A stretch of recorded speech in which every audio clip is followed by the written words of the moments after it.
રાજકોટ જિલ્લામાં મંદિરમાંથી ચોરી કરતી ટોળકી ઝડપાઈ છે। પોલીસ તપાસમાં સામે આવ્યું છે કે આરોપીઓએ ટોળકીએ રાજકોટ, સુરેન્દ્રનગર અને મોરબી જિલ્લામાં ચોરી અને લૂંટના ગુનાઓ આચર્યા હતા। હાલ પોલીસે ચોર ટોળકીના 3 આરોપીની ધરપકડ કરી છે અને હજુ પણ 3 આરોપી પોલીસ પકડથી દૂર છે। સોના ચાંદીના દાગીના સહિત પોલીસે કુલ 4,49,000નો મુદ્દામાલ જપ્ત કર્યો છે।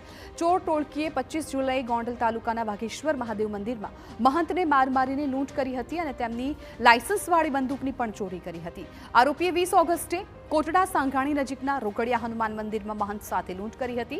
આમ આરોપીઓએ થોડા સમયમાં જુદા જુદા 4 મંદિરને નિશાન બનાવ્યા હતા।